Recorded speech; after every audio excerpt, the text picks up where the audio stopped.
بسم اللہ الرحمن الرحیم انہم یرونہ بعیدا ونراہ قریبا۔ غلط راستے پہ اس وقت چلتا ہے جب وہ اپنی موت سے، قبر میں جانے سے، قیامت کے دن اللہ تعالیٰ کے سامنے کھڑے ہونے سے، حساب دینے سے اور جہنم اور جنت سے غافل ہوتا ہے۔ چونکہ انسان دنیا میں رہتا ہے اور دنیا میں نہ جہنم نظر آتی ہے نہ جنت نظر آتی ہے، نہ اپنی موت نظر آتی ہے، نہ خود کبھی قبر میں جاتا ہے کہ ایک دفعہ قبر میں جانے کے بعد چند دن گزارنے کے بعد تجربہ ہو جائے کہ بھئی وہاں تو بڑی مشکل ہے۔ یہ بھی نہیں ہوتا۔ دنیا میں رہتے ہوئے دنیا کے جھمیلوں میں انسان زندگی گزارتے ہوئے اور دنیا کی رنگینیوں اور دنیا کی خواہشات اور دنیا کی لذتیں اور دنیا کے گھر اور یہاں کے کھیل، ان کو دیکھ کے انسان کے دل دماغ سے یہ بات کمزور پڑ جاتی ہے، مدھم پڑ جاتی ہے اور بعض دفعہ مٹ جاتی ہے کہ میں نے مرنا ہے اور میں نے قبر میں جانا ہے اور میں نے اللہ کے سامنے پیش ہونا ہے اور اللہ کو حساب دینا۔ نبی کریم صلی اللہ علیہ وسلم نے جس قوم پہ محنت فرمائی، وہ قوم اتنی بگڑی ہوئی قوم تھی، اتنی بگڑی ہوئی قوم تھی کہ اگر دنیا میں بگڑے ہوئے انسانوں کے درجات مقرر کیے جائیں تو وہ سب سے نچلے درجے کے لوگ تھے، اور ان کو نچلا ہونا چاہیے تھا کہ وہ تو سرے سے آخرت کا ہی انکار کرتے تھے۔ وہ کہا کرتے تھے ہیہات ہیہات لما توعدون، کیسے ہوگا کیسے ہوگا، ہمیں سمجھ میں نہیں آتی وہ باتیں جو آپ کہہ رہے ہیں۔ ان ہی الا حیاتنا الدنیا نموت ونحیا، یہ تو صرف دنیا کی زندگی ہے، بس مزے کرو پھر مر جاؤ۔ جیسے ایک آدمی کھانا پکاتا ہے، اس کھانے سے مزے لے لے، جو ہڈیاں بچ جائیں اس کو پھینک دے، کتے کھا جائیں گے۔ بس جو کھانا موجود ہے اس سے مزے کر لیے، اور جو ہڈیاں بچ گئیں اور جو کچرا بچ گیا اس کو پھینک دو۔ تو دنیا کی زندگی تو ایسے ہی ہے، کھاؤ پیو مزے کرو پھر مر جاؤ۔ ان ہی الا حیاتنا الدنیا، دنیا ہی کی تو زندگی ہے۔ وما نحن بمبعوثین، اور ہمیں مرنے کے بعد اٹھایا نہیں جائے گا۔ اذا كنا ترابا وعظاما ائنا لمخرجون، یہ کیا کہتے ہیں آپ کہ ایک انسان مرنے کے بعد پھر دوبارہ نکالا جائے گا اور اٹھایا جائے گا اور اس کو صحیح سلامت دوبارہ بنایا جائے گا اور زندگی میں کیے ہوئے سارے کاموں کا اس سے حساب لیا جائے گا؟ یہ کیا باتیں کرتے ہیں آپ، عقل میں نہیں آتی۔ تو جس قوم کا نظریہ ایسا ہو کہ وہ مرنے کے بعد اٹھنے ہی کے سرے سے منکر ہو، تو حساب کتاب کا ان کو کیا یقین ہوگا؟ تو پھر وہ قوم تو ایسی ہی ہونی چاہیے کہ جو چاہو کرو، اس لیے کہ پوچھنے والا تو کوئی ہے نہیں۔ اس لیے وہ قوم بہت زیادہ بگڑی ہوئی اور بہت زیادہ آوارہ اور بہت زیادہ آزاد اور من پسند زندگی گزارنے والی تھی۔ حضور نبی کریم صلی اللہ علیہ وسلم نے اس بگڑی ہوئی قوم کو بنانے کا بیڑا اٹھایا کہ اس قوم کو بنانا ہے، ان سے یہ ساری برائیاں چھڑوانی ہیں، ان کے اندر سے یہ ساری گندی عادتیں نکال کے ان میں اچھی عادتیں پیدا کرنی ہیں۔ اور یہ بہت مشکل کام تھا، بہت بڑا کام تھا۔ چنانچہ نبی کریم صلی اللہ علیہ وسلم نے اس بگڑی ہوئی قوم کو سدھارنے اور اس بگڑی ہوئی قوم کی ان سے بگڑی ہوئی عادتیں نکالنے اور ان میں اچھی عادتیں ڈالنے کے لیے دو کام کیے۔ ایک تو ان کو یہ سوچ دی اور یہ نظریہ دیا اور ان کے دل دماغ میں اس بات کو بٹھایا کہ یہ پوری کائنات خود نہیں چل رہی، اس کا ایک چلانے والا ہے اور وہ ایک ہے، اس کا نام اللہ ہے۔ ایک تو یہ نظریہ ان کے دل دماغ میں بٹھایا، ایسا بٹھایا کہ ان کو اس کا یقین آ گیا۔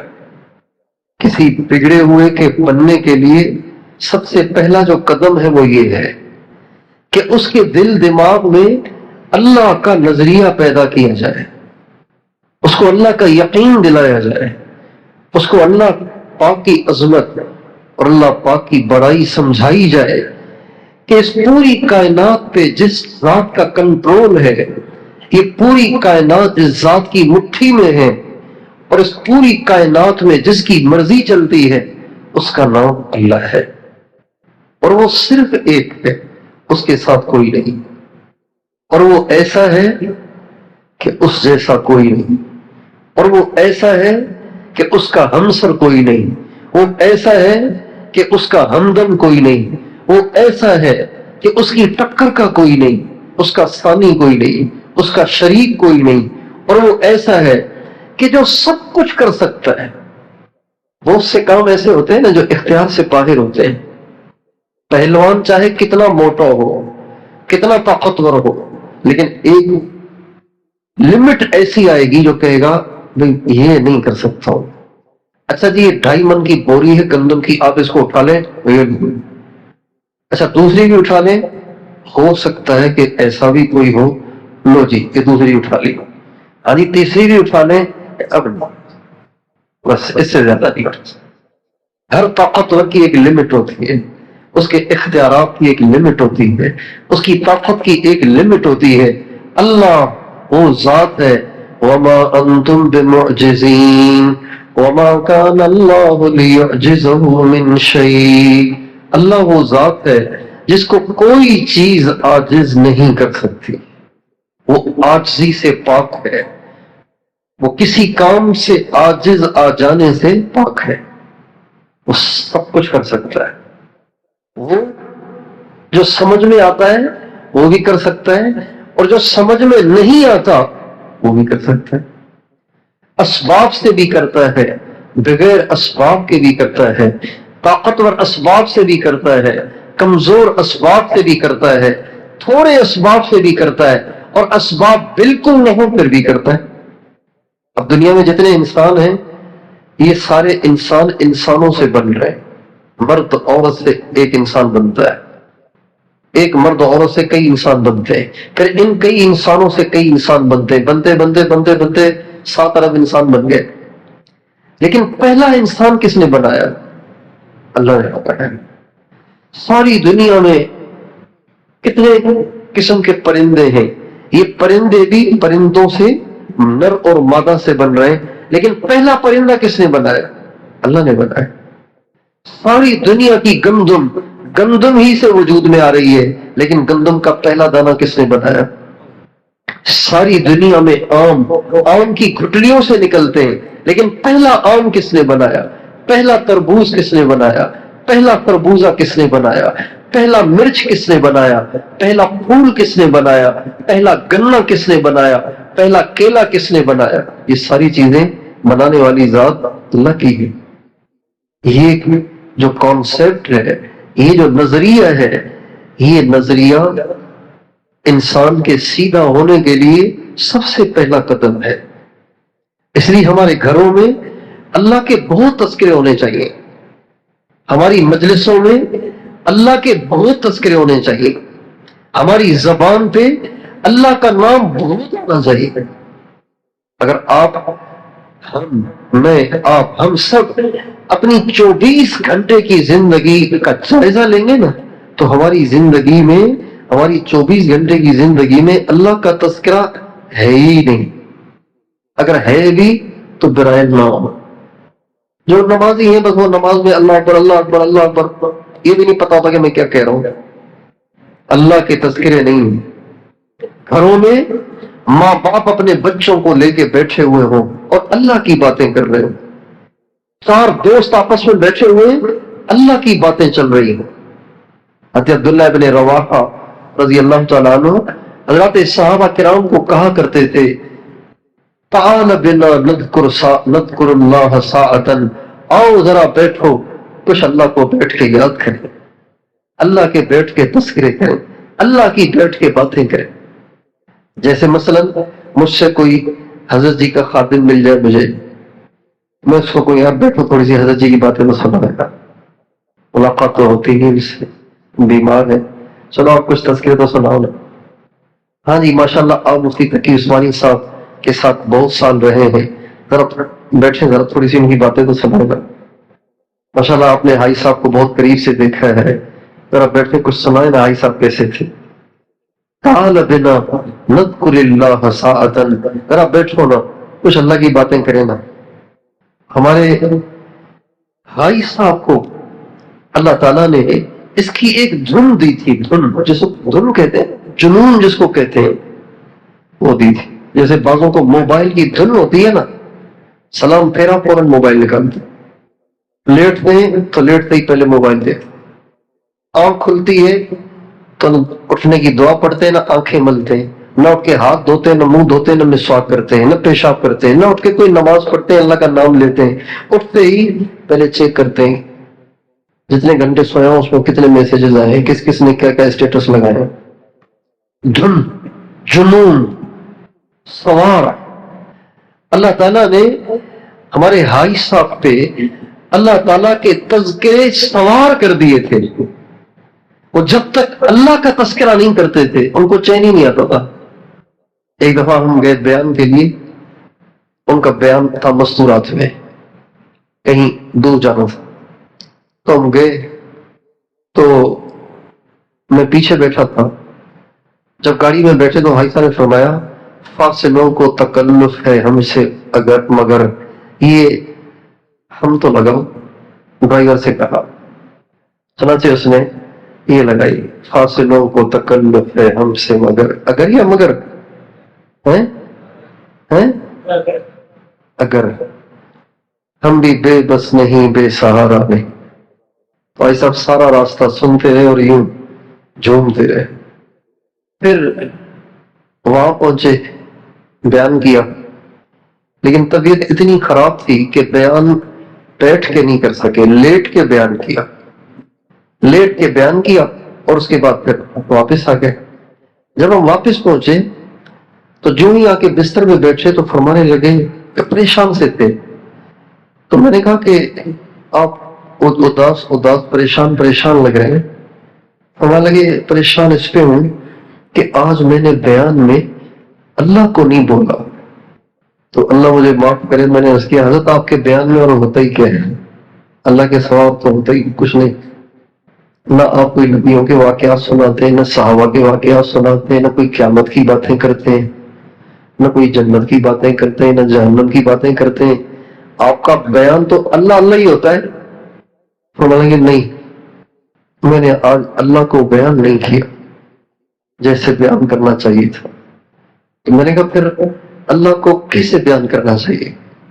فرمانے لگے جب کسی کی ماں مر جاتی ہے نا تو وہ اپنی ماں کے تذکرے رو رو کے کرتا ہے، اور وہ کہتا ہے میری ماں ایسی تھی ایسی تھی، یہی الفاظ ہے، میری ماں ایسی تھی ایسی تھی، وہ ایسے کھانا پکاتی تھی، مجھے کھلاتی تھی، رات کو دیر تک میرا انتظار کرتی تھی، جب تک میں نہ آؤں تب تک سوتی نہیں تھی۔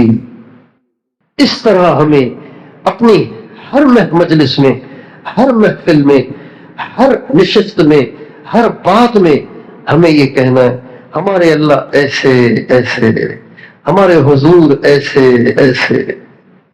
یہ گناہوں میں پڑنے اور بھٹکنے اور برائی کی زندگی گزارنے، غفلت کی زندگی گزارنے کا پہلا سبب کہ ہم غافل کیوں ہیں، ہم گناہ کیوں کرتے ہیں، ہم کیوں بھٹک جاتے ہیں، ہم کیوں برائیوں میں پڑ جاتے ہیں، ہم کیوں اللہ سے دور ہو جاتے ہیں، ہم کیوں غافل ہو جاتے ہیں، جبکہ ہم جانتے ہیں کہ غلط کیا ہے صحیح کیا ہے، اور یہ بھی جانتے ہیں کہ اس کا انجام کیا ہے، پھر بھی کرتے ہیں کیوں؟ یہ اس کا پہلا سبب ہے کہ ہم اللہ سے غافل ہیں، اور اللہ سے اس لیے غافل ہیں کہ اللہ کے تذکرے ہی نہیں ہیں۔ اما عائشہ رضی اللہ تعالیٰ عنہ فرماتی ہیں کان رسول اللہ صلی اللہ علیہ وسلم یذکر اللہ علی کل احیانہ، نبی کریم صلی اللہ علیہ وسلم ہر وقت اللہ کا ذکر کرتے رہتے تھے، کسی پل اللہ سے غافل نہیں ہوتے تھے۔ حضرت معاذ بن جبل رضی اللہ تعالیٰ عنہ جب یمن تشریف لے جا رہے تھے تو یمن جاتے ہوئے نبی کریم صلی اللہ علیہ وسلم نے ان کو ہدایات دی کہ معاذ یوں کرنا ہے، یوں نہیں کرنا، ایسے رہنا ہے، ایسے نہیں کرنا، لوگوں پہ سختی نہیں کرنا، لوگوں کو وعیدیں نہ سنانا، ان کو خوشخبریاں فضائل سنانا اور ان کو آسانیاں کرنا، یہ نہ کہنا یہ بھی جائز نہیں، یہ بھی جائز نہیں، یہ بھی جائز نہیں، یہ بھی حرام، یہ بھی حرام، یہ بھی حرام، اس سے بھی کافر، اس سے بھی کافر ہو جائے گا، اس سے بھی کافر ہو جائے گا، ایسے نہیں کرنا۔ نرم نرمی کے ساتھ، سکون کے ساتھ آسانیاں پیدا کرنا تاکہ لوگوں کو اسلام کی طرف رغبت پیدا ہو کہ یہ تو بہت آسان دین ہے۔ ساری دنیا میں تبلیغ کے کام کے کامیاب ہونے کی وجہ یہی ہے کہ تبلیغ والوں نے لوگوں کے لیے آسانیاں کی، مشکلات نہیں کی، فتوے نہیں لگائے، لوگوں کو خارج نہیں کیا، لوگوں کو کافر نہیں بنایا، چاہے ان میں کفر کے اسباب تھے بھی، پھر بھی ان کو یہ نہیں کہا کہ آپ کافر ہیں، آپ کفر کر رہے ہیں، یہ کفر ہے، اس سے آدمی اسلام سے خارج ہو جاتا ہے، ایسے نہیں کہتے۔ پیار سے قریب کرتے کرتے کرتے کرتے کرتے کرتے اسے سب کچھ چھوڑ دیتے۔ ہمارے بزرگ فرماتے تھے مائل کرو، قائل نہ کرو۔ قائل کرنے کے لیے دلائل دینے پڑیں گے، مائل کرنے کے لیے محبت دینی پڑے گی۔ قائل مت کرو، مائل کرو۔ مائل کرو گے تو مائل ہو جانے کے بعد قائل پھر آدمی ہو ہی جاتا ہے۔ تو آپ علیہ السلام نے معاذ بن جبل سے فرمایا نرمی کرنا، آسانی کرنا، دھمکیاں نہ دینا، فتوے نہ لگانا، سختی نہ کرنا، آسانی کے ساتھ ان کو دین پہ لانے کی کوشش کرنا۔ اور پھر فرمایا اور تم بھی دنیا پرستی سے بچنا، سیدھے سادے بن کے رہنا، ایسے نہ ہو کہ تم بھی دنیا میں اچھی سواری، اچھی گاڑی اور اچھا گھر اور اچھے کپڑے اور ایسا اور ویسا بن کے رہو کہ لوگ کہیں گے بھئی ایسا بننا تو ہم سب کے لیے مشکل ہے، اور جب تم ایسا بن کے رہو گے تو پھر تم اسی چکر میں پڑے رہو گے۔ وَإِيَّاكَ وَالتَّنَعُمْ، دنیا پرستی سے بچنا، عیش پرستی سے بچنا، دنیا میں مزے والی زندگی گزارنے کا شوق رکھنے سے بچنا۔ فَإِنَّ عِبَادَ اللَّهِ لَيْسُوا بِالْمُتَنَاعِمِينَ، اس لیے کہ اللہ کے جو بندے ہوتے ہیں ان کو ہر وقت دنیا کی فکر نہیں رہتی، ان کو ہر وقت اللہ کو راضی کرنے کی فکر ہوتی ہے۔ دنیا میں تو ان کو گزارا کرنا ہوتا ہے، جیسا مل گیا ٹھیک ہے۔ یہ ساری باتیں آپ نے فرمائی۔ اچھا، اس دوران آپ نے یہ بھی فرمایا کہ معاذ اپنی زبان پہ قابو رکھنا، اس لیے کہ جب زبان پر قابو نہ ہو تو انسان کا دین ضائع ہو جاتا ہے، اس کی نیکیاں برباد ہو جاتی، یہ بھی آپ نے فرمایا۔ اور زبان کے بولوں کی وجہ سے انسان جہنم میں جائے گا۔ آخری بات، سب سے آخری بات جو نبی کریم صلی اللہ علیہ وسلم نے حضرت معاذ بن جبل سے فرمائی، وہ آپ علیہ السلام کا ایک ارشاد ہے جو ان کے سوال کے جواب، ان کے سوال پر آپ نے فرمایا تھا۔ معاذ بن جبل نے کہا یا رسول اللہ، سب سے زیادہ اللہ تعالیٰ کو محبوب عمل کیا ہے؟ آپ مجھے بس آخری بات یہ فرما دیں کہ اللہ کو سب سے زیادہ بندے کی کون سی بات پیاری لگتی ہے؟ آپ نے فرمایا ان تموت ولسانک رطب من ذکر اللہ، تو اس حال میں مر کہ تیری زبان اللہ کے نام سے تر ہو، اللہ کے ذکر سے تر ہو۔ یعنی دنیا سے جب تم جا رہے ہو تو اس وقت بھی مزے لے لے کے اللہ کی باتیں کرو۔ رطبن کا مطلب ہے مزے لے لے کے اللہ کا نام لینا، مزے لے لے کے اللہ کا نام لینا، مزے لے لے کے اللہ کا تذکرہ کرنا، اس کو کہتے ہیں رطب من ذکر اللہ۔ مرتے مرتے بھی اللہ کا ذکر کرو، مرتے مرتے بھی اللہ کا نام لو، مرتے مرتے بھی اللہ کی باتیں کرو۔ جی ہاں، حضرت شیخ الہند رحمت اللہ علیہ کہ جب انتقال کا وقت آیا تو آخری الفاظ جو ان کی زبان سے نکلے تھے وہ یہ تھے، 3 دفعہ انہوں نے کہا اللہ اللہ اللہ، بہت ہو گئے۔ پیران پیر غوث اعظم شیخ عبد القادر جیلانی رحمت اللہ علیہ کے جب انتقال کا وقت آیا تو سب سے آخری لفظ جو ان کی زبان سے نکلا اللہ، اور روح پرواز کر گئی۔ قطب الاقطاب شیخ الحدیث مولانا محمد زکریا صاحب رحمت اللہ علیہ کہ جب انتقال کا وقت ہوا تو سب سے آخری الفاظ جو ان کی زبان سے نکل رہے تھے یا کریم یا کریم یا کریم یہ کہہ کر وہ پرواز کر گئی۔ ہمارے استاد حضرت مولانا ظاہر شاہ صاحب رحمۃ اللہ علیہ جب دنیا سے گئے تو آخری الفاظ جو ان کی زبان سے نکل رہے تھے اللہ اللہ اللہ اللہ، یہ کہتے کہتے خاموش ہو گئے اور روح پرواز کر گئی۔ کسی بگڑے ہوئے انسان کے بننے کے لیے جو پہلا قدم ہے وہ یہ کہ اللہ کے تذکرے، اللہ کی یاد، اللہ کا نام، اللہ کا تصور، اس کی عظمت، اس کی بڑائی دل میں آ جائے۔ ہم نے اپنے بچوں کو اللہ پاک سے آشنا نہیں کیا، اپنی عورتوں کو اللہ سے آشنا نہیں کیا۔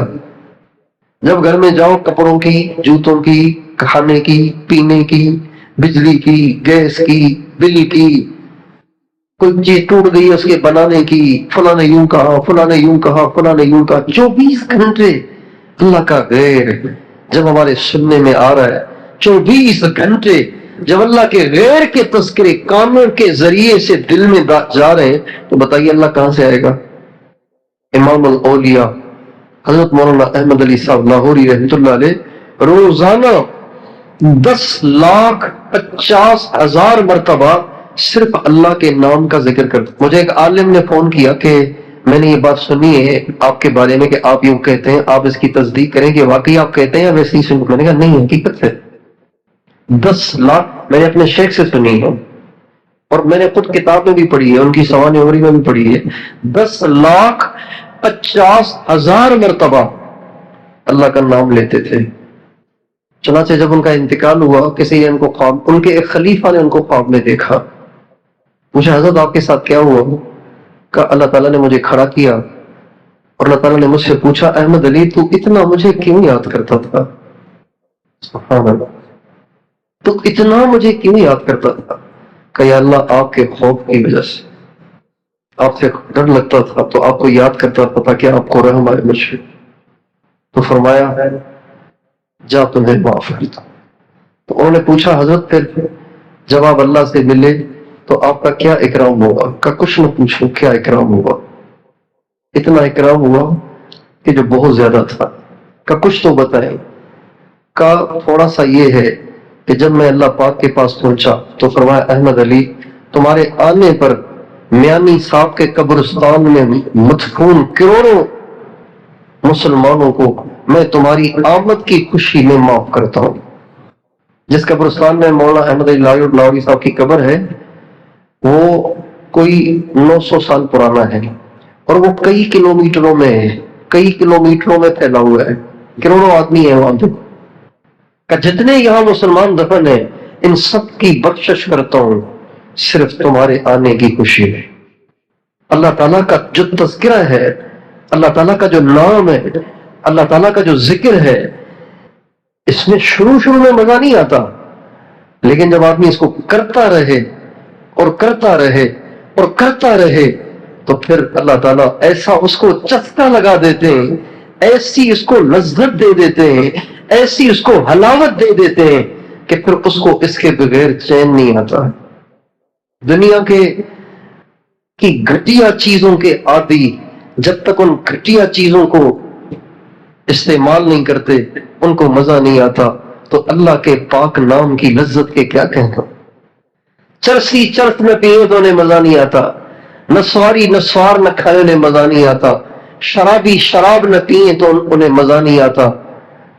تو اللہ کے نام سے جو لوگ آشنا ہو جاتے ہیں اور جن کی زبانیں اللہ کے نام سے مانوس ہو جاتی ہیں اور جن کے دل اللہ کی یاد سے آشنا ہو جاتے ہیں تو پھر اللہ کے نام کی لذت سے ان کو پھر کبھی چین نہیں آتا۔ حضرت پیران پیر شیخ عبد القادر جیلانی رحمۃ اللہ علیہ کا شعر ہے، وہ فرماتے ہیں اجبت لمن یقول ذکرت ربی فہل انسا فاذکر ما نسیت۔ مجھے ان لوگوں میں بڑی حیرت ہوتی ہے جو کہتے ہیں میں نے اللہ کا ذکر کیا، میں نے اللہ کو یاد کیا۔ ارے میاں اللہ کو بولتے بھی ہیں کہ آپ کو یاد کرنے کی ضرورت پیش آتی ہے، اللہ کو تو بھولنا ہی نہیں چاہیے۔ اللہ تو ہر وقت یاد ہونا چاہیے، ہر پل یاد ہونا چاہیے، چلتے ہوئے پھرتے ہوئے۔ ان فی خلق السماوات والارض واختلاف الليل والنهار لآيات لأولي الألباب الذين يذكرون الله قياما وقعودا وعلى جنوبهم. اللہ تعالیٰ فرماتے ہیں دنیا کے سب سے سمجھدار ترین لوگ وہ ہیں جو جب کھڑے ہوں تب بھی اللہ انہیں یاد ہوتا ہے، بیٹھے ہوئے ہوں تب بھی اللہ انہیں یاد ہوتا ہے، لیٹے ہوئے ہوں تب بھی اللہ انہیں یاد ہوتا ہے. یہ دنیا کے سب سے سمجھدار لوگ ہیں. یاد میں تیری سب کو بھلا دوں، کوئی نہ مجھ کو یاد رہے. یاد میں تیری سب کو بھلا دوں، کوئی نہ مجھ کو یاد رہے. تجھ پہ سب گھر بار لٹا دوں، خانہ دل آباد رہے. تجھ پہ سب گھر بار لٹا دوں، خانہ دل آباد رہے. نظروں سے اپنی سب کو گرا دوں، تجھ سے فقط فریاد رہے. نظروں سے اپنی سب کو گرا دوں، تجھ سے فقط فریاد رہے. ہر دم ذکر و فکر میں تیرے مست رہوں، سرشار رہوں. ہر دم ذکر و فکر میں تیرے مست رہوں، سرشار رہوں. ہوش رہے نہ مجھ کو کسی کا، تیرا مگر ہوشیار رہوں. آپ علیہ السلام کا ارشاد ہے کہ کل قیامت کے دن 7 قسم کے لوگ عرش کے سائے میں ہوں گے. دھوپ بھی دھوپ ہوگی، سایہ ہوگا ہی نہیں. سایہ تو ہوتا ہے کسی چیز کا، نہ درخت ہے، نہ دیوار ہے، نہ پہاڑ ہے، تو سایہ کہاں سے آئے؟ سایہ نہیں ہوگا. دھوپ ہی دھوپ ہوگی، سورج 1 میل کے فاصلے پہ ہوگا. 7 قسم کے لوگ عرش کے سائے میں ہوں گے. سائے کی قدر جو ہے نا، یہ ہم نہیں جانتے. سائے کی قدر جانتے ہیں ریگستانی لوگ. اس لیے اللہ تعالیٰ نے قرآن پاک میں سائے کو بطور نعمت کے اور نعمت عظیمہ کے ذکر کیا ہے کئی جگہ، اور جنت کی نعمتوں میں سے ایک نعمت سایہ بھی بتائی ہے. چونکہ قرآن کے اول مخاطب ریگستانی عرب ہے، اس لیے وہ سمجھتے تھے کہ سایہ کتنی بڑی نعمت ہے. ہم تو رہتے ہی سائے میں ہیں، عمارتیں عمارتیں عمارتیں عمارتیں عمارتیں عمارتیں. تو فرمایا عرش کے سائے میں ہوں گے 7 قسم کے لوگ. ان میں سے ایک شخص وہ بھی ہے رجل ذکر اللہ خالیا ففاضت عیناہ. وہ شخص کہ جس نے جو تنہائی میں بیٹھا ہوا ہے اور بیٹھ کے اللہ کو یاد کر رہا ہے اور اللہ کو یاد کر کر کے رو رہا ہے، یہ بھی قیامت کے دن عرش کے سائے میں ہوگا. اللہ تعالی ہمیں ایسی خلوتیں عطا فرمائے کہ ہم تنہائی میں جب بیٹھے ہوں تو موبائل میں نہ ہو، اللہ کی یاد میں ہو. ہمیشہ یہ نوجوان کم از کم یاد رکھیں، جب آپ تنہا ہو موبائل کو ہاتھ مت لگائیں. تنہا ہو نا، موبائل کو ہاتھ ہی نہ لگاؤ، بہت سے خرافات سے بچ جاؤ گے. مشکل لگے گا تھوڑا سا، لیکن اب ذرا ہمت کر کے، ذرا حوصلے کے ساتھ اگر اپنے آپ پہ کنٹرول کر لیا تو بہت برائیوں سے بچ جاؤ گے. اکیلے ہو موبائل اٹھاؤ ہی نہیں، آف کر دو. بڑے موبائل کی بہت ضرورت ہے تو اس کا کوئی اور نظام بناؤ. وہ کال جو سننی ہے اور جس سے کرنی ہے کال، وہ کسی چھوٹے موبائل میں ڈال لو. تنہائی میں موبائل اٹھاؤ ہی نہیں. خلوت ملے غنیمت جان کے اللہ کی یاد میں بیٹھ جاؤ. دل ڈھونڈتا ہے پھر وہی فرصت کے رات دن بیٹھے رہیں تصور جانا کیے ہوئے. غنیمت جانے اس کو، تنہائی مل گئی ہے غنیمت جانے. شکر ہے غیر شکر ہے کہ غیر سے علیحدگی ہو گئی. اب بیٹھ جاؤ، اللہ کی یاد مراقبے میں بیٹھ جاؤ، نفلیں شروع کر دو، قرآن کھول کے بیٹھ جاؤ، حدیث کی کتاب کھول کے بیٹھ جاؤ، اللہ کے نبی کے ارشادات کو اس تصور سے پڑھیں کہ گویا سرکار سامنے ہے. اللہ کا کلام کھول کے بیٹھ جاؤ اور مزے لے لے کے پڑھو، ترنم سے پڑھو، طرز سے پڑھو، خوبصورت آواز سے پڑھو، محبت سے پڑھو، تدبر سے پڑھو. تنہائی ملے تو یہ کام، اس کے علاوہ نہیں. موبائل نہیں. تنہائی ملی، شکر کرو اللہ کے غیر سے جدائی ہو گئی. تو یہ پہلا قدم ہے کسی بگڑے ہوئے انسان کے بگاڑ کو ختم کرنے کے لیے جو ہمارے نبی نے اٹھایا کہ اللہ کے تذکرے عام کیے جائیں، اللہ کی باتیں ہوں، اللہ کے تذکرے ہوں. صحابہ آ کے ہمارے نبی سے کہنے لگے یا رسول اللہ، اب آپ اس سے اندازہ لگائیں نا کہ اللہ کے کتنے تذکرے ہوتے تھے. آگے کہنے لگے یا رسول اللہ، اچھا ایک بات تو بتائیے، اللہ قریب ہے دور ہے؟ اگر قریب ہے تو پھر چپکے چپکے بھی ہم دعا کر لیا کریں، اگر دور تو پھر تو چیخنا پڑے گا، چلانا پڑے گا، زور زور سے مانگنا پڑے گا. اس سے آپ اندازہ لگائیں کہ اللہ پاک سے متعلق وہ کتنی جستجو میں رہتے تھے. ان کو اللہ پاک کو پہچاننے کی کتنی تڑپ اور طلب اور تلاش تھی. ابھی اللہ کے نبی نے جواب نہیں دیا، قرآن آ گیا. کیا کہنے ان لوگوں کی عظمت کے کہ جن کے سوالوں کے جواب خود عرش سے اللہ دیا کرتے تھے، اور جواب بھی اس انداز سے دیا ہے کچھ نہ پوچھو. ایک کاش ہمیں قرآن سمجھ میں آئے. جواب آیا کیا؟ وَإِذَا سَأَلَكَ عِبَادِي أَنِّي فَإِنِّي قَرِيبٌ. وَإِذَا سَأَلَكَ عِبَادِي، یوں بھی کہا جا سکتا تھا اذا سألک هؤلاء الناس، اگر یہ لوگ تم سے پوچھیں. لیکن اس میں وہ اپنائیت نہیں ہے. ان کے اس سوال سے جو اللہ کو خوشی ہو رہی ہے، اس خوشی کا اثر اس جواب میں نہیں ہے.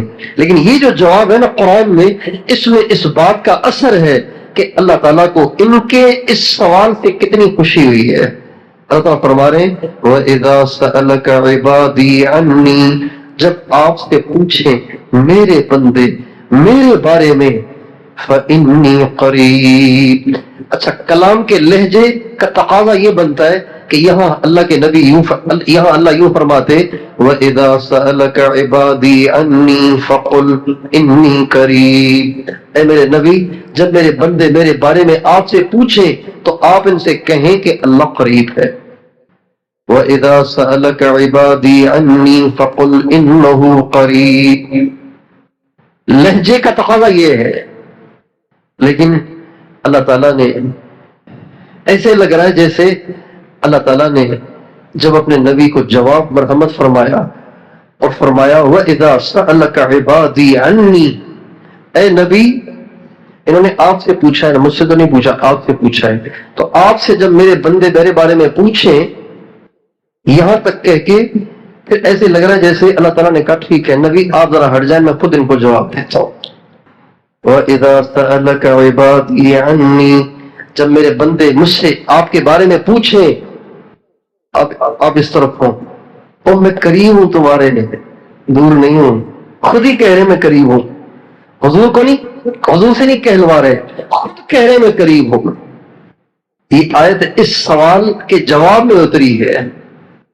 اللہ تعالیٰ ہمیں اس کی توفیق دے کہ ہم جہاں بیٹھیں اللہ کی باتیں کریں، اللہ کے تذکرے کریں، اللہ کا ذکر کریں، اللہ کو یاد کریں. اللہ ہی اللہ ہو ہمارے معاشرے اور ہمارے ماحول میں. ہمارے بھائی صاحب فرماتے تھے اللہ ہی ہے، اللہ کے سوا سب ٹھوکا ہے. بخاری شریف کی حدیث ہے، آپ علیہ السلام کا ارشاد ہے اصدق قول قالہ الشاعر قول اللبید. شاعروں کی جو باتیں ہوتی ہیں ان میں مبالغہ بہت زیادہ ہوتا ہے، وہ بہت بات کو بڑھاتے ہیں، حقیقت کم ہوتی ہے. غلو اور مبالغہ اور بات کا بڑھانا اس میں زیادہ ہوتا ہے. آپ فرماتے ہیں لیکن ایک شاعر نے جو بات کی ہے وہ بہت سچی ہے اور وہ لبید کی بات ہے، اور وہ ہے الا کل شیء ما خلا اللہ باطل وکل ہاں الا کل شیء ما خلا اللہ باطل وکل نعیم لا محالۃ زائل.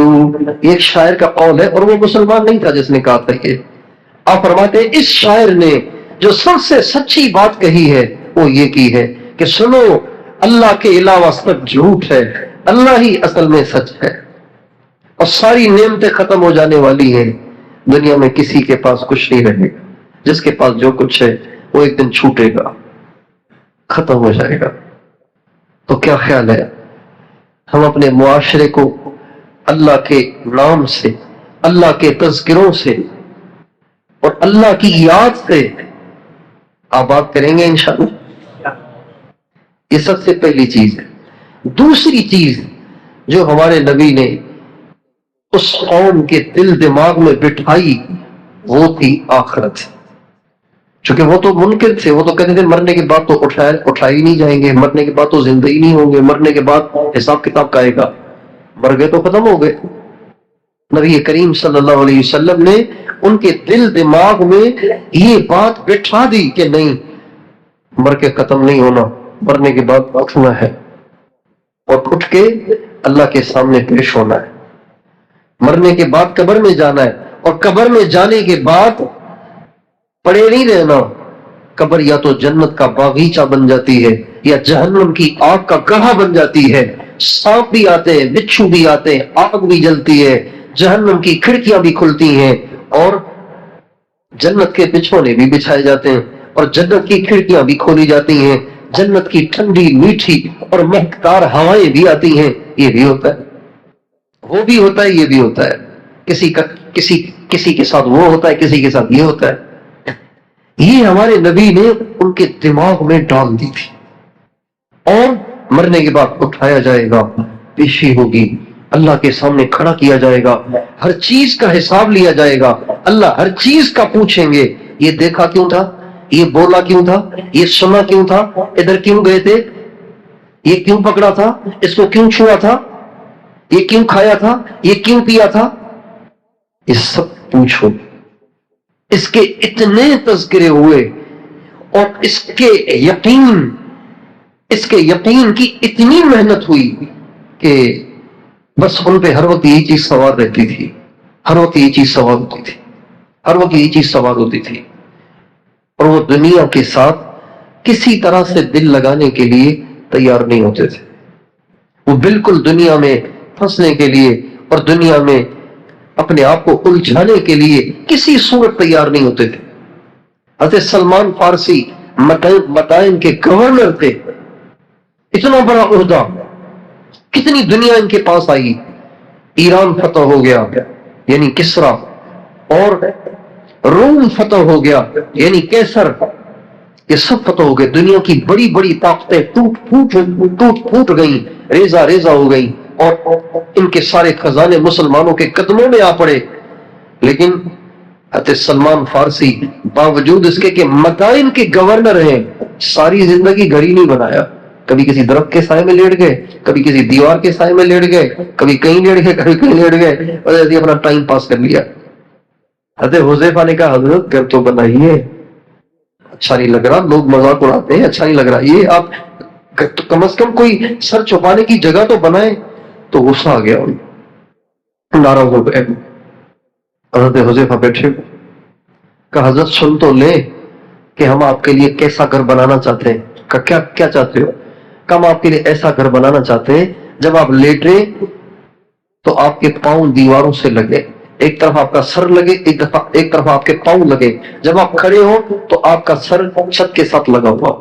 ایسا گھر بنانا چاہتے ہیں آپ کے لیے. کہا ایسا بناؤ تو پھر ٹھیک ہے، اس کو گھر کہیں گے. حضرت عمر کے سامنے کسی نے شہد کا پانی پیش کیا، فرمایا میں حرام نہیں کہتا ہوں لیکن مجھے پینے میں شرم آتی ہے. میں اس کو حرام نہیں کہتا ہوں لیکن مجھے پینے میں شرم آتی ہے. اس لیے کہ مجھے قرآن کی ایک آیت یاد آ رہی ہے کہ اللہ تعالیٰ کل قیامت کے دن کچھ لوگوں سے کہیں گے کہ تم نے تو سارے مزے دنیا میں کر لیے، اب یہاں کیا لینے آئے ہو؟ مجھ سے اللہ یوں نہ کہے کہ تم تو شہد کا شربت پی کے آئے تھے، اب تمہیں کون سا جنت کی شراب چاہیے؟ اس لیے میں نہیں پیتا، مجھے شرم آتی، میرا دل نہیں مانتا۔ یہ ہمارے نبی نے ذہن بنا دیا تھا۔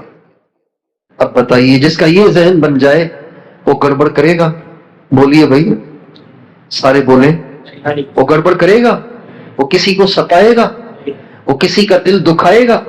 وہ کسی کا حق کھائے گا؟ وہ کسی کا حق دبائے گا؟ وہ کرپشن کرے گا؟ وہ رشوت کبھی نہیں لے گا، وہ سود کبھی نہیں کھائے گا، وہ کسی کا حق کبھی نہیں دبائے گا، وہ اپنی ذمہ داریوں میں کبھی کوتاہی نہیں کرے گا، اس لیے کہ اس کو حساب دینا ہے۔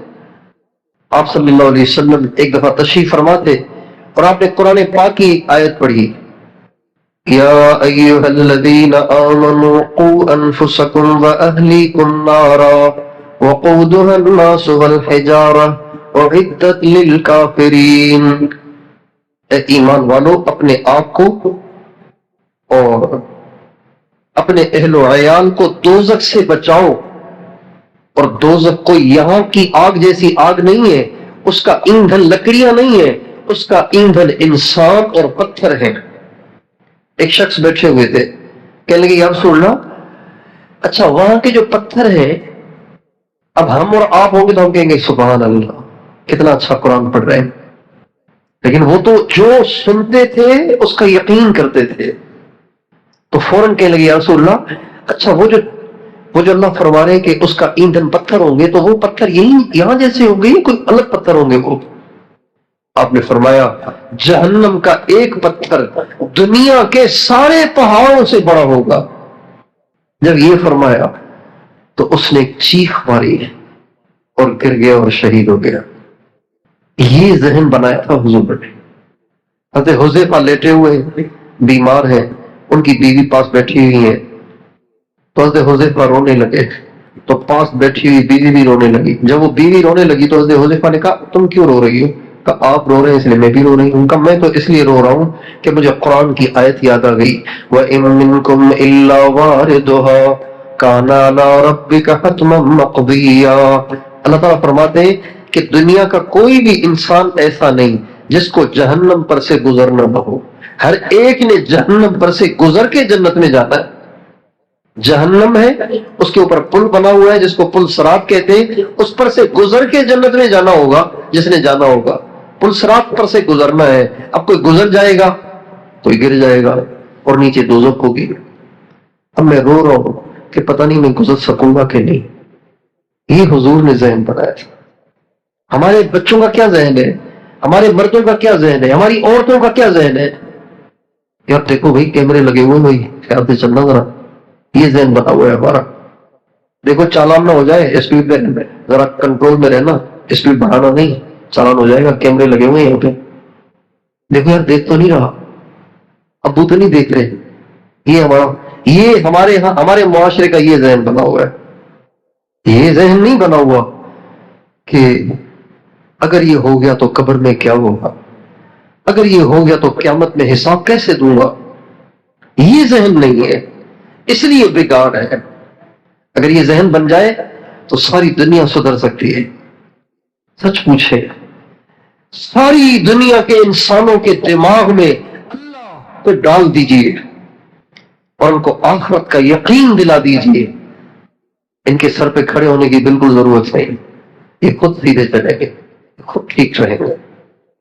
جو فرد بننا چاہتا ہے وہ اپنے آپ کے اندر یہ چیزیں پیدا کرے، جو اپنے گھر کو ایسا بنانا چاہتا ہے وہ اپنے گھر میں یہ چیزیں لائے، جو اپنے علاقے کو ایسا بنانا چاہتا ہے وہ اپنے علاقے میں ان چیزوں کو زندہ کرے، جو پوری دنیا میں خیر کو پھیلانا چاہتا ہے اور شر کو ختم کرنا چاہتا ہے وہ ان چیزوں کو وجود میں دینے کی محنت کرے۔ سارے شرور ختم ہو جائیں گے، ہر برائی چھوٹ جائے گی اور انسان بالکل الف کی طرح سیدھا ہو جائے گا۔ اور نبی کریم صلی اللہ علیہ وسلم نے کسی صحابی کو کسی کام پر آمادہ کرنے کے لیے کبھی کسی دنیا کا لالچ نہیں دیا۔ ہمیشہ فضائل سنائے جنت کے اور نیکیاں بتائی، جنت بتائی، آخرت بتائی، اللہ کی رضا بتائی، جو یہ کرے اس کے لیے جنت یا سلم تیار۔ جتنی گڑبڑے انسان کرتا ہے وہ دنیا کے لالچ میں کرتا ہے نا، اور دنیا کی ویلیو ہے ہی کیا؟ ہم سوچیں نا ذرا ایسے، ساری دنیا کا مال و متاع بھی کسی انسان کو مل جائے تو وہ کس کام کا ہے اس کے؟ بتائیے، اس نے کھانا ہے، گھول کے پینا ہے، اس نے کیا کرنا ہے اس کو؟ جن لوگوں کے پیٹ بھرے پڑے ہیں وہ زیادہ کھاتے ہیں کیا؟ بس ایک دماغی ہوس ہے اور کچھ بھی نہیں ہے۔ ہمارے مولانا جمشید صاحب ایک شعر پڑھتے تھے، لنگ کے زیرو لنگ کے بالا، نئے غم دزد نئے غم کالا۔ فرماتے تھے ایک چادر اوپر ہے، ایک چادر نیچے ہے، اللہ کا شکر ہے نہ چور کا خوف ہے نہ ڈاکو کا خوف ہے، ٹینشن ہی نہیں ہوئی۔ ایک چادر نیچے، ایک چادر اوپر، جیب ہو تو پیسے ہو نا، جیب ہی نہیں تو خوف کا ہے گا، مزے لگے ہوئے، اللہ کا شکر ہے۔ ایک لطیفہ بھی سن لیجیے، اور ایک بزرگ فرمانے لگے کہ ایک شخص ایک دفعہ دریا کے کنارے پہ لیٹا ہوا تھا اور اس کے پاؤں کے انگوٹھے میں ڈوری بندھی ہوئی تھی، اور اس ڈوری کے سرے پر کنڈھی تھی، اس کنڈھی میں بوٹی تھی، وہ اس نے دریا میں ڈالی گئی تھی۔ اور وہ بوٹی کو جو ہی مچھلی پکڑے گی تو ڈوری کھینچے گی اور پتہ چلے گا، تو اسی وقت اس ڈوری سے پکڑ کے کھینچ کے باہر نکالیں گے تو مچھلی اس بوٹی کو پکڑنے کی کوشش کرے گی، اور بوٹی کو پکڑنے کے چکر میں بیچاری خود باہر آ جائے گی۔ ایسے ہی کرتے ہیں شکاری۔ تو وہ لیٹا ہوا ہے دریا کے کنارے اور پاؤں میں ڈوری بندھی ہوئی ہے، تو ایک شخص آیا، پڑھا لکھا، جینٹل مین، جدید تعلیم یافتہ، سمجھدار، کئی کیا کر رہے ہیں آپ؟ کیا مچھلی پکڑ رہا ہوں؟ کتنی پکڑ لیتے ہیں؟ کہ ایک ہی کھاتا ہوں، ایک ہی پکڑتا ہوں۔ کہ فارغ نہیں ہے، ٹائم نہیں ہے؟ کہ ٹائم بہت ہے، کہ تھوڑی سی زیادہ پکڑ لیا کرو نا۔ کہ کرنا کیا ہے اس کو؟ کھانی تو ایک ہی ہے۔ کہ نہیں، بیچ دیا کرو۔ کہ اچھا پھر؟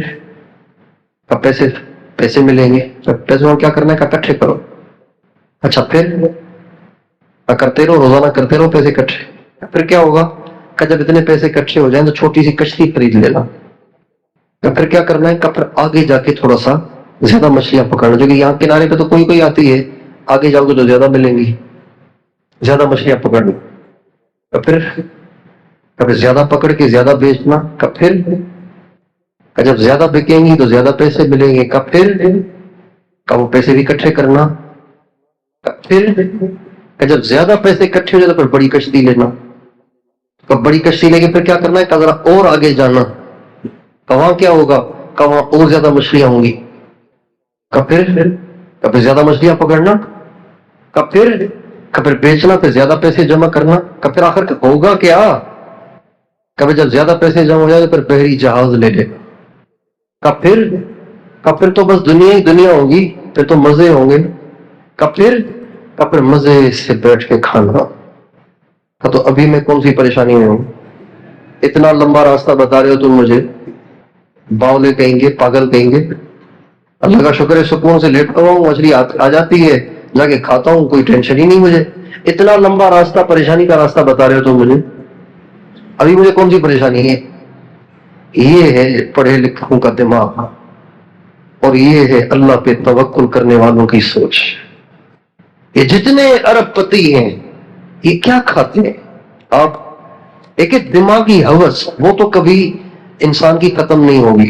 ہمارے نبی کا ارشاد ہے، اگر کسی کو جنگل دے دیا جائے نا، پورا سونے کا جنگل، تو کہے گا ایک ہو۔ پھر آپ نے فرمایا یہ نہ کبھی نہیں کرے گا، یہ کہے گا اور یہ ایسی جہنم ہے جو بھرے گی نہیں کبھی۔ ہاں، قبر کی مٹی اس کو بھرے گی، پھر یہ اور نہیں کرے گا۔ یہ ہوس ہے، یہ لالچ ہے، کچھ بھی نہیں ہے یہ۔ دسترخوان پہ جب ہم بیٹھتے ہیں، بعضوں کی عادت ہوتی ہے تھوڑا سا سالن ڈالتے ہیں، ایک روٹی سامنے رکھتے ہیں، اس تھوڑا سا جو سالن لیا اس کو صاف کرتے ہیں، بالکل تھوڑی سی اور ضرورت پڑے 1 چمچ اور ڈال دیتے ہیں. یہ مہذب طریقہ ہے کھانے کا. اور بعضوں کی عادت کیا ہوتی ہے، یوں نکال کے ساری بوٹیاں کوشش کرتے ہیں اپنی سائڈ میں ڈالنے کی، اور پلیٹ میں ایسا بھرتے کہ آئل دائیں بائیں گر رہا ہوتا ہے. اور 6 روٹیاں کھائیں گے، 6 روٹیاں لا کے رکھتے ہیں اپنے سامنے. دسترخوان پہ بیٹھ کے یہ طریقہ اپنانے والا اچھا لگ رہا ہوتا ہے بھائی؟ بولیے، اچھا لگ رہا ہوتا ہے؟ کتنا برا لگ رہا ہوتا ہے، دل کرتا ہے اس کو رکھ کے ایک لگائی جائے. ضرورت 1 روٹی کی ہے، رکھی 6 ہیں تو برا لگ رہا ہے. ضرورت 2 روٹی کی ہے اور جمع خربوں کیے ہوئے ہیں، یہ برا کیوں نہیں لگتا؟ یہ اچھا کیوں لگتا ہے ہمیں؟ یہ کیوں اچھا لگتا ہے؟ یہ دوہری پالیسیاں کیوں ہیں ہمارے دماغوں میں؟ یہ برا لگ رہا ہے، وہ اچھا لگ رہا ہے. بڑا پیسہ ہے بھائی، یہ بڑا کام والا آدمی، بڑا پیسہ ہے بھائی. یوں کیوں نہیں کہتے بڑی روٹیاں رکھی ہیں اس کے سامنے، دیکھو پلیٹ فل ہو رہی ہے ماشاء اللہ، یوں کیوں نہیں کہتے؟ اس کو برا سمجھتے ہیں، اس کو اچھا سمجھتے ہیں. وہ اس سے زیادہ برا ہے. یہ بیچارہ کیا برا ہے؟ آپ کو کام کا برا لگ رہا ہے، جو وہ بچے گا وہ چھوڑ جائے گا. آپ کو برا لگ رہا ہے کام کا، آپ کھا لو اس کے ساتھ بیٹھ کے. کم از کم یہ آپ کو دھکا دے کے بگائے گا تو نہیں نا، وہ تو آپ کو قریب بھی نہیں آنے دے گا جس کے پاس خربو ہے. زکات بھی نہیں نکالتا وہ تو، پھر بھی اچھا لگ رہا ہے. تو اس لیے یہ اپنے ذہنوں میں ہمیں بٹھانا ہے اور اس کی ہمیں محنت کرنی ہے کہ ہر طرف اللہ کے تذکرے ہو، اللہ کی باتیں ہو، اللہ کا نام ہو، اور آخرت کا یقین ہو، آخرت کا ماحول. عورتوں، مردوں، بچوں سب کے دماغ میں آخرت کو حساب دینا ہے. اللہ پوچھے گا کیا بنے گا، مر گئے تو کیا ہوگا، اسی حال میں گئے تو کیا ہوگا. تو وہی اس کی کوشش کریں گے انشاءاللہ اس کو حاصل کر. باقی سب فانی ہے، بیکار ہے، کچرا ہے سب. یہ عہدے، کرسیاں، گاڑیاں، ڈگریاں، بنگلے، زمینیں، باغات، بڑے بڑے شاپنگ مال، بڑی بڑی بلڈنگیں، یہ سب ایسے ہی ہے، کچرا ہے. ہماری ایک جماعت گئی ایک باہر ملک، وہاں پہ ایک عمارت تھی اور وہ عمارت دنیا کی بڑی عمارت شمار ہوتی ہے. تو ساتھی نے کہا کہ جی یہاں دنیا لاکھوں روپے خرچ کر کے اس عمارت کو دیکھنے آتی ہے، تو چلیں اس عمارت کو دیکھنے کے لیے. تو ساتھی کہنے لگے جی عمارت کو دیکھ کے کیا کریں گے، ادھر ہے پڑی مٹی، وہ ہے کھڑی مٹی، پڑی بھی مٹی ہے، کھڑی بھی مٹی ہے، مٹی ہی مٹی ہے، مٹی کو دیکھ کے کیا کرنا ہے، ہم تو ساری کائنات کے بنانے والے کو راضی کرنے کے لیے نکلے. اللہ تعالیٰ ہمیں یہ سوچ دے دے تو ہم بادشاہ ہیں. اور یہ سوچ جس کے پاس نہیں ہے وہ کھرب پتی ہو کے بھی بھوکا ہے، پیاسا ہے، لالچی ہے، ہوس میں مبتلا ہے. اللہ تعالیٰ ہم سب کو نصیب فرمائے. ابھی دیکھیں نا 1 گھنٹہ ہم نے یہ باتیں کی آپس میں، تو 10 گھنٹے نہیں بیٹھے، 1 گھنٹہ بیٹھے. تو ان باتوں کے سننے سے آپ کو سکون ملا ہے یا آپ بور ہوئے ہیں کہ یار کیا الٹی سیدھی باتیں کر رہے ہیں؟ ہر کوئی قصہ سنا ہے، کوئی بادشاہ تھا، پھر اس کا وزیر تھا، کوئی اس کی رانی تھی. بتائیے، باتیں تو وہی ہیں جو آپ نے پہلے سنی تھی، لیکن اس کو سننے سے سکون ملا ہے یا بور ہوئے ہیں اب؟ بولیے. جب یہ روزانہ ہو اور سارا دن ہو، گھر میں ہو، دکان میں ہو، دفتر میں ہو، جگہ جگہ ہر ایک کی زبان پہ یہ باتیں ہوں، تو بتائیے کتنا سکون ہوگا. دنیا کے سارے ٹینشنوں کی وجہ 2 باتیں ہیں. دنیا کے سارے ٹینشنوں کی وجہ کتنی باتیں ہیں؟ 1، یہ کیوں نہیں ہو رہا، یہ کیوں نہیں ہوا یا ہو رہا، یہ ٹینشن ہے. کیا رشتہ کرنا یا کیوں نہیں ہو رہا، ایسی دکان بنانی ہے کیوں نہیں بن رہی، اتنا مال جمع کرنا ہے اتنا مال کیوں نہیں آ رہا، یہ کیوں نہیں ہو رہا، اس کی ٹینشن ہے.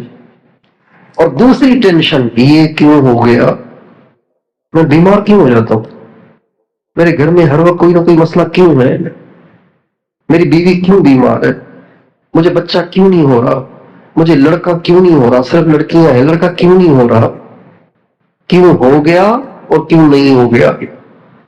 یہ ساری دنیا کی ٹینشنوں کا خلاصہ ہے. کیوں ہو گیا؟ اللہ نے چاہا. کیوں نہیں ہو رہا؟ اللہ نے چاہا. جو نہیں مل رہا، چلو جن کو ملا ہوا ہے وہ آسمان پہ چڑھ گئے کیا؟ ان کو سرٹیفکیٹ مل گیا ہے کہ اب آپ بیمار بھی نہیں ہوں گے، مریں گے بھی نہیں، پریشانی بھی نہیں آئے گی. اور اگر کچھ ہو گیا ہے تو اس کے ہونے سے کیا آپ سے سب کچھ چھن گیا ہے کیا؟ اتنی ساری نعمتیں ابھی بھی تو ہیں نا آپ کے پاس. پیٹ میں درد ہو گیا ہے، پریشان بیٹھے ہیں. کیوں ہو گیا ہے؟ مجھے پیٹ کا درد ہی نہیں چھوڑتا یار، پتہ نہیں کیا مصیبت ہے. آنکھیں تو ٹھیک ہے نا، کان بھی ٹھیک ہے، زبان بھی ٹھیک ہے، معدہ بھی ٹھیک ہے، پھیپھڑے بھی ٹھیک ہے، گردے بھی ٹھیک ہیں، مثانہ بھی ٹھیک ہے، پخانہ آ رہا ہے، پیشاب آ رہا ہے، اور آپ کو کیا چاہیے؟ ایک پیٹ میں درد ہے وہ بھی اللہ ٹھیک کر دے گا. آپ کیوں پریشان ہیں؟ اس لیے ہم اور آپ پر یہ محنت کریں، اپنے معاشرے اور ماحول پہ یہ محنت کریں کہ اللہ کے تذکرے ہوں اور آخرت کے تذکرے، اللہ کا یقین ہو اور آخرت کا یقین. ٹھیک ہے انشاءاللہ. ابھی انشاءاللہ ہم توبہ کے کلمات پڑھیں گے. سارے ہی مرتد ہو جائے، سارے ہی مرتد ہو جائے اللہ ماشاءاللہ. پتہ نہیں کیا کیا باتیں کریں اللہ کے خلاف، لیکن ان کو آخرت کا یقین ہے، اس لیے کہتے ہیں جو گیا وہ جنت میں گیا. مجھے غزہ کے ایک ساتھی کا انٹرویو ملا، وہ کہہ رہے ہیں کہ جو ہی ڈرون طیارہ آتا ہے تو ہم سمجھتے ہیں جنت قریب آ رہی ہے. وہ آئی جنت. ایک وقتی طور پہ دکھ تو ہوتا ہے، جب ماں کا بچہ بچھڑے گا تو دکھ تو ہوگا، رونا تو آئے گا، حضور کو بھی آتا تھا، لیکن دل مطمئن ہے. ایک باپ نے اپنے 5-6 بیٹوں کا جنازہ پڑھایا، جبکہ وہ خود 80 سال کا بوڑھا جسے ابھی بہت سہارے کی ضرورت ہے، اپنے 6 بیٹوں کا خود جنازہ پڑھ رہا ہے. اور اس کی بیوی اس کو تسلیاں دے رہی ہے، خوش ہو جاؤ، ہم 6 بچوں کی، ہم 6 شہیدوں کے ماں باپ ہیں. ایک عورت ہے، یہ خود میں نے دیکھا انٹرویو، ایک عورت ہے، اس کے 4 بیٹے شہید ہوئے. اس کی تعزیت کے لیے بہت سی عورتیں آئی ہوئی ہیں جو اس کے جوان بیٹوں کی لاشوں پہ کھڑے ہو کے آنسو بہا رہی ہیں، اور ماں نے کہہ رہی ہے روتی کیوں ہو؟ رو نہیں، مجھے فخر ہے کہ میں 15ویں صدی میں 4 شہیدوں کی ماں ہوں. شہید کا جو درجہ ہوگا وہ نبی کے ساتھ ہوگا.